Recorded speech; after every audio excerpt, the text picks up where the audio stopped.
Halo para pencinta film, selamat datang di konten Storyline.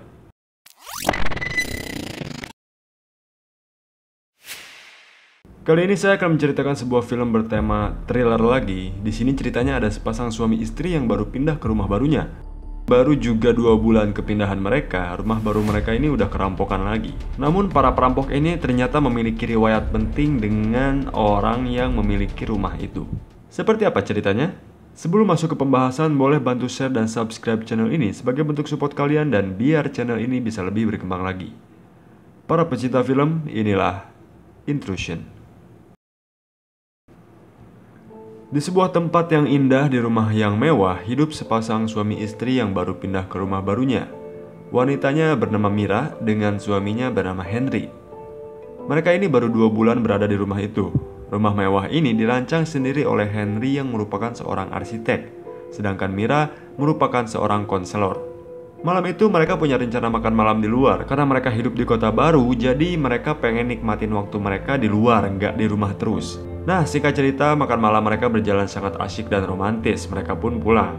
Namun setibanya di rumah, Henry melihat tanah di lantai rumah mereka yang bersih dan Mira melihat jejak sepatu. Ini membuat mereka berdua curiga bahwasanya ada penjahat atau maling ke rumah mereka saat mereka sedang makan malam.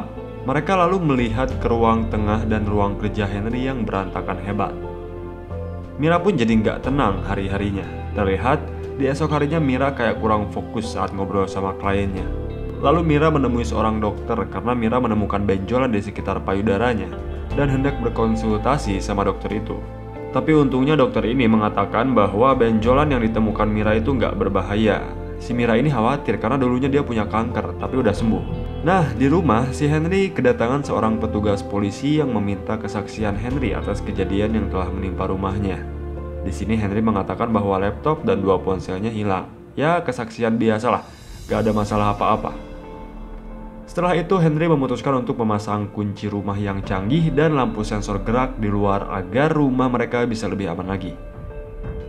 Malam harinya saat Mira pulang, Mira mendapat surprise motherfucker, di mana kondisi rumahnya udah kembali rapih berkat si Henry.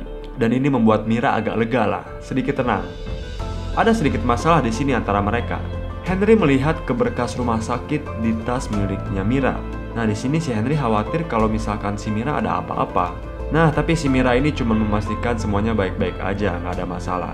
Mira ini bukan bermaksud untuk menyembunyikan sesuatu dari Henry. Namun karena melihat Henry yang khawatir gitu, ya udah, akhirnya Mira minta maaf. Larut malam saat mereka tidur, lampu sensor yang baru dipasang oleh Henry itu mendapat pergerakan. Namun pada saat Mira terbangun, ia mendapati listrik rumahnya mati. Si Henry pun mengecek ke generator di luar, ternyata kabelnya pada putus nih. Ada yang mutusin. Dan Henry ngelihat ke rumah mereka, ada senter yang menyala. Ternyata rumah mereka disusupi lagi maling. Saat Henry masuk, karena khawatir istrinya di dalam, Henry menemukan Mira terikat di satu ruangan. Henry melepas ikatannya dan mengamankan Mira. Nah, di sini si Mira kaget. Ternyata Henry selama ini nyimpen pistol di salah satu tanaman di rumah mereka. Karena si Henry gak pernah bilang. Henry lalu menyuruh Mira untuk lari ke atas saat mereka ketahuan oleh para perampok itu. Dan Henry menyuruh Mira untuk melompat ke bawah lalu pergi dari rumah menggunakan mobil. Saat Mira berhasil ke bawah, si Henry ini ketangkap sama para penjahatnya. Mira di sini nggak bisa apa-apa, ya udah. Mira pun berencana kabur aja dengan perasaan takut. Pas masuk mobil, Mira dengar suara tembakan berkali-kali. Udah hopeless banget lah ini, si Henry pasti mati, suaminya pasti mati. Taunya tembakan itu mengarah ke para penjahatnya ternyata. Ini si Henry berhasil melumpuhkan 3 orang yang merampok ke rumahnya. Namun anehnya si Henry ini nggak terluka sama sekali loh. Besoknya Henry dan Mira berada di sebuah kafe. Mira di sini masih kayak shock gitu.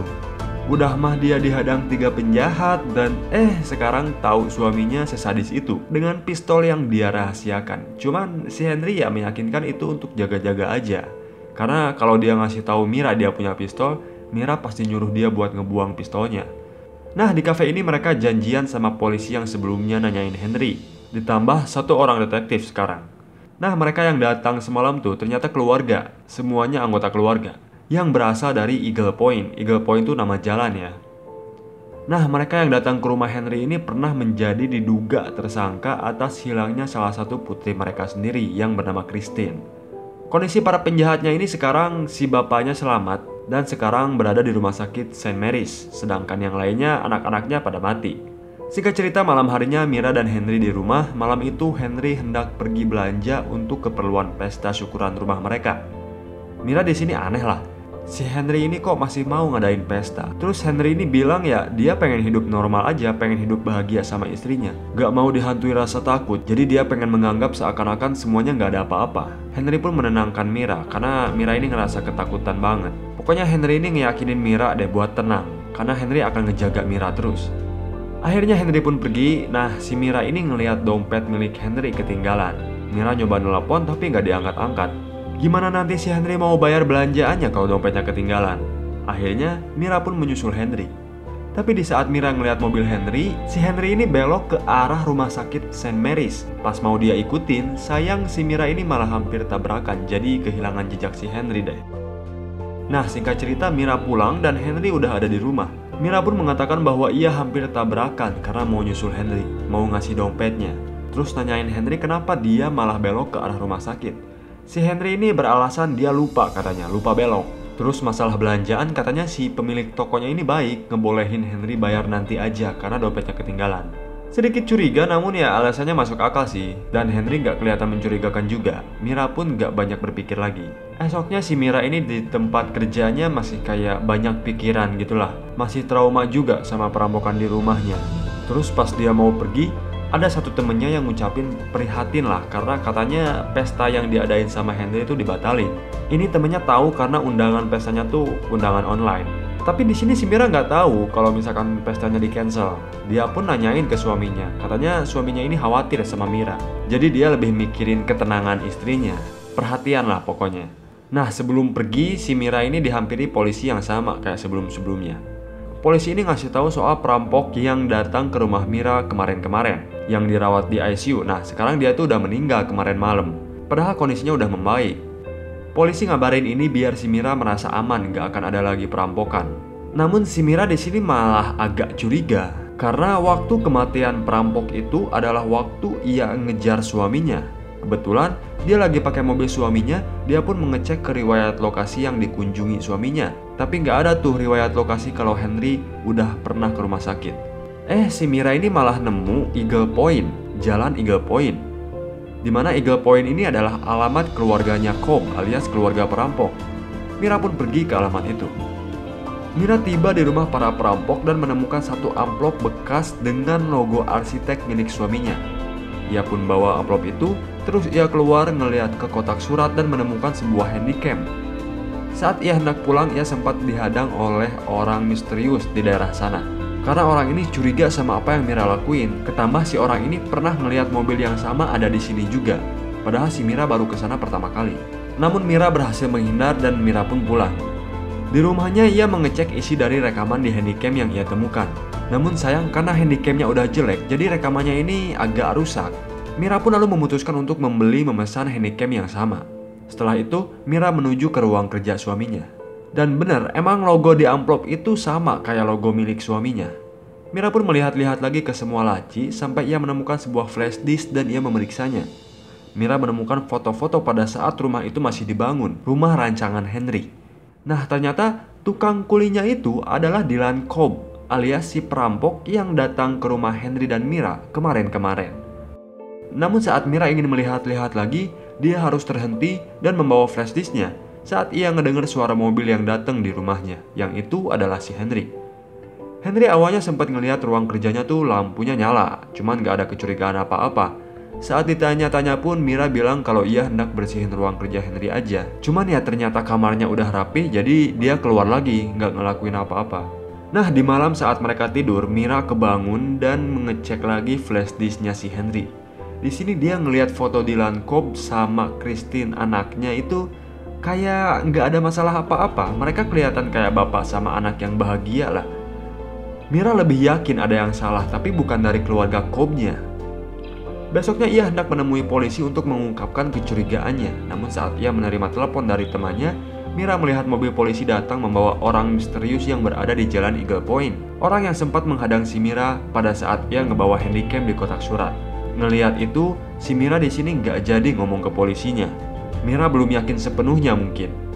Mira lalu pulang dan ia lebih memilih membicarakan semuanya kepada Henry. Mira menanyakan keterkaitan keluarga Cobb alias para kuli alias perampok dengan Henry. Nah ini Henry di sini ngejelasinnya kayak gini. Jadi si Henry tuh katanya berbelit soal uang. Cicilan untuk bayar rumah pun sekarang Henry kesulitan. Ketambah si Henry ini harus ngirim uang setiap bulannya kepada keluarga Cobb dan itu selalu dia kirim melalui amplop. Di sini Henry nggak berani nipu keluarga Cobb karena keluarga Cobb ini, apalagi Dylan Cobb, si bapaknya, orangnya tuh sadis banget. Dia pun nyeritain tentang keluarga Cobb. Henry mengatakan Christine datang ke tempat konstruksi dengan menabrakkan mobil dan marah-marah. Terus si Christine ini dipukulin sama Dylan, ayahnya. Pokoknya apa yang si Henry ceritain ini beda banget suasananya sama foto yang ada di flash disknya. Di flash disknya si Dylan ini sama anaknya tuh kelihatan bahagia ya. Namun Mira ya percaya aja karena ini semua si Henry lakukan demi dia punya rumah itu dan tinggal bahagia bersama Mira.